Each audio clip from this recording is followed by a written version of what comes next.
Hello students, welcome back to my channel Commerce Tute, your flight to success. And yes, I am back with the accounting concepts. 11th commerce subject bookkeeping and accountancy. Previous video में हमने दो videos cover किए हैं तीन points के, तो दो videos already accounting concepts के ऊपर बन चुके हैं. So this is the third video students, और आज हम तीन टॉपिक्स तीन अकाउंटिंग कंसेप्ट्स डिस्कस करेंगे अच्छे से. You can see on the screen.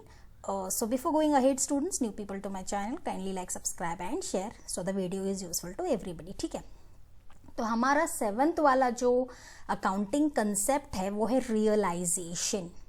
Students, realisation का मतलब क्या है? ऑब्वियसली यहाँ पे we are talking from the point of view of income, profit.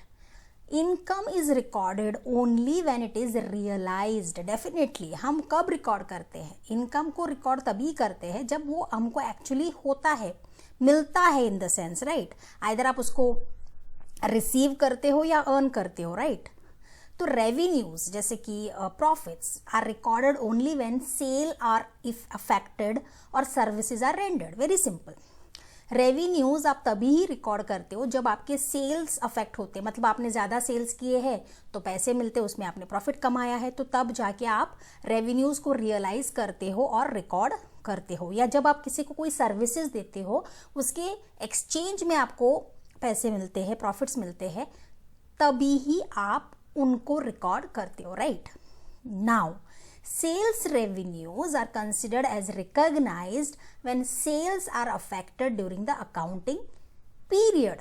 मतलब जिस अकाउंटिंग पीरियड में आपने सेल्स किया है तो सेल्स रेवेन्यूज जो है तभी ही कंसिडर होते हैं जैसे वो रिकॉग्नाइज होते हैं जब सेल्स होते हैं. इट्स वेरी सिंपल, ऑब्वियस है ना. जब सेल्स बढ़ जाता है तो आपको प्रॉफिट मिलता है, और जो भी प्रॉफिट मिलता है उसको आप रिकॉर्ड करते हो या रिकॉग्नाइज करते हो. लेकिन रिकॉग्नाइज कब करते हो? ऑब्वियसली आपका जो अकाउंटिंग पीरियड होता है 1 अप्रैल टू 31 मार्च, उस अकाउंटिंग पीरियड में whether you have received it irrespective of cash is received और not, you are going to mention कि सेल्स आर अफेक्टेड. ठीक है. सो ये कंसेप्ट बेसिकली है बेस्ड ऑन रियलाइजेशन, कि आपको मिला है या आपने कमाया है. ओके. नाउ यहाँ पर एग्जाम्पल आप देख सकते हो. A company gets an order for sale of goods 1 lakh in May 2017. मतलब उनको क्या मिला था? ऑर्डर सेल ऑफ गुड्स का 1 लाख मिला था. कब मिला था? मई के महीने में 2017. But goods of only 60,000 are sold and delivered in June 2017. तो कितने का मिला है उनको? Goods are sold how much? 60,000 and delivered in the month of June 2017. Cash is received for rupees 60,000 in September 2017. मतलब आपको कैश कब रिसीव हुआ है? सितंबर के महीने में, राइट. तो इस प्रिंसिपल के हिसाब से या इस कंसेप्ट ऑफ रियलाइजेशन के हिसाब से sale is to be recorded in June 2000 only. कब आपको मिला है? When it happened goods of only 60,000 are sold and delivered in June only, right. Order आपको मिला है, मई में मिला है, लेकिन आपने सेल कब किया है? ओके. डिलीवरी कब हुई है? In the month of June. So आप क्या करोगे? जब आपको ये रियलाइजेशन हुआ, जब सेल्स हुए, that was in the month of June. So definitely you will record the sale. I am to say the sale जब हुआ है जिस महीने में, तभी ही आप उसको रिकॉर्ड करोगे. The moment you realise it, you record it. ठीक है. So that is about realisation students. Let's go to the 8th one, that is accrual. Accrual का मतलब है income is recorded when it accrues, मतलब जब आप उसको अर्न करते हो, and expenses are recorded when they accrue, that means become payable. Definitely ना, अगर आप जब भी इनकम रिकॉर्ड करते हो तभी करते हो ना जब आप कमाते हो, और जो एक्सपेंसेस रिकॉर्ड करते हो तभी है जब आप उसको पे करते हो. it becomes payable. सो कहने का मतलब ये है all expenses and revenues related to the accounting period are to be considered irrespective of the fact revenues are received in cash or not, or expenses are paid in cash or not. मतलब आपको record करना है. क्या record करना है? जो भी expenses है, रेवेन्यूज है, जो भी एक्सपेंडिचर, जो भी आप स्पेंड करते हो उसके पैसे, या जो भी प्रॉफिट्स के जरिए आपको मिलता है रेवेन्यूज, अकाउंटिंग पीरियड, अभी जैसे मैंने प्रीवियस पॉइंट में आपको बोला, जो भी अकाउंटिंग पीरियड में होता है आपको वो रिकॉर्ड करना पड़ता है, इरिस्पेक्टिव कि अगर रेवेन्यूज आपको कैश में मिले हैं या नहीं, या एक्सपेंसेस आपने कैश में पे किए हैं या नहीं, but you have to record. Okay, so all the expenses and revenues related to accounting period are to be considered. Recorded in the sense they have to be considered. आपको consider करना ही पड़ेगा ना, इरिस्पेक्टिव कि आपको revenues cash में मिले हैं या नहीं, या एक्सपेंडिचर जो आपने पे करा है वो कैश में किया है नहीं. फॉर एग्जाम्पल उन्होंने दिया है a company invested 1 lakh with a bank for 1 year on 1st October 2015. Bank has to pay interest at 10% per annum on its maturity that is 30th September 2016. तो ये बहुत सीधा सीधा है, जब आपको पे करना है तब आपको पे करना ही है, इरिस्पेक्टिव.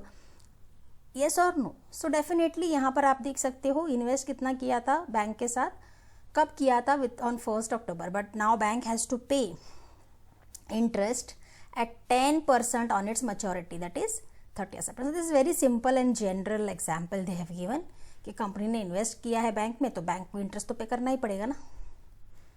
सो इरिस्पेक्टिव आपका रेवेन्यू है या एक्सपेंडिचर है, you have to consider it. Okay, so that is about accrual. Accrue होता है. देन यहाँ interest obviously bank has to pay ना, बिकॉज और ये मैच्योरिटी के लिए है, और ये कब मैच्योरिटी हो रही है, 30th September. Then the 9th one which we are going to cover is very simple, that is dual concept. Students, this is a very important concept. आपका जो भी आगे आप प्रैक्टिकल प्रॉब्लम्स में पढ़ने वाले हो, आई एम टू से सॉल्व करने वाले हो, यहाँ पे जो कंसेप्ट, और ये जो कंसेप्ट है वो बेस्ड है double entry system of book keeping के तौर पर, जहाँ पे ये कंसेप्ट कहता है कि एवरी ट्रांजेक्शन और इवेंट हैज़ 2 एस्पेक्ट्स. 2 एस्पेक्ट्स है, इसीलिए उसको हम ड्यूअल इफेक्ट कहते हैं. 2 effects. So dual effect. For example, when Akshay starts a business with cash of 5 lakh, Akshay ने क्या किया, उसने बिजनेस शुरू किया with rupees of cash of rupees 5 lakhs. On one hand, the business gets 5 lakhs. On the other hand, it's the liability, that is business has to pay Akshay sum of 5 lakhs. सही है ना.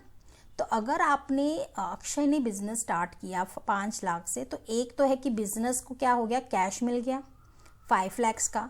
On the other hand it increases, liability increase हो गई ना. That means business has to pay अक्षय a sum of rupees 5 lakhs.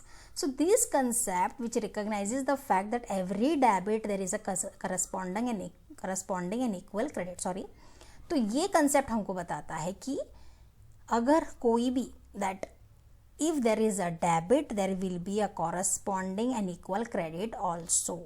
Debit है तो credit भी होगा. This is the basis of entire system of double entry book keeping. जैसे मैंने आप बिगिनिंग में बताया था, जब हम जनरल एंट्रीज करेंगे आपको पता चल जाएगा what is journalising the entries and what we are talking about double entry. Debit भी होता है, क्रेडिट भी होता है, ऑन व्हाट बेसिस. तो इस कंसेप्ट से ही वो हम करने वाले हैं. So from this concept the basic accounting equation arises, that is capital plus liabilities equal to assets. Simply तो है, आपका जो कैपिटल है जो आप बिजनेस में इन्वेस्ट करते हो, डेफिनेटली बिजनेस को मिलता है. यहाँ पे अक्षय के केस में बिजनेस को मिलता है कैश ऑफ 5 lakhs, बट ये एक लायबिलिटी भी है ना, क्योंकि business has to pay Akshay of rupees 5 lakh also. So capital plus liabilities is nothing but is your assets. फिलहाल के लिए आप यहाँ पर ये समझो कि एवरी ट्रांजेक्शन, आपने परचेज गुड्स किया या आपने कैपिटल इन्वेस्ट किया, वॉट एवर इट इज, अगर आप परचेज करते हो, कैश के लिए करते हो, तो all the entries whatever rules are there for accounting transactions, वो हम जब पढ़ेंगे तो ये कंसेप्ट हम कैसे अप्लाई करेंगे ये आपको पता चल जाएगा. सो बेसिकली मैं बताना चाहूँगी कि every transaction has 2 effects. Every debit has a corresponding and equal credit. ठीक है, अगर वो डेबिट है, अगर वहाँ पर उस ट्रांजेक्शन में कुछ डेबिट होता है तो कुछ तो क्रेडिट डेफिनेटली होगा. तो ये क्या होगा, कैसे होगा, ये जर्नल इंटरेस्ट के टाइम पे पता चलेगा. फिलहाल के लिए ये पता चलना बहुत ज़रूरी है कि that every transaction has 2 effects, dual effects. Okay, for every debit there is equal credit. ठीक है, and this with an example capital plus liabilities is equal to assets. और ये हमने अक्षय के एग्जाम्पल के साथ देखा जो उन्होंने बिजनेस में इन्वेस्ट किया, ठीक है। So I hope you got this 3 concepts clear. Okay, so that's it children in this video. In the next video definitely will bring with more, yes, more concept 10 11 12 मैं next video में cover करूँगी. Okay, till then take care children. Thank you so much. Take care.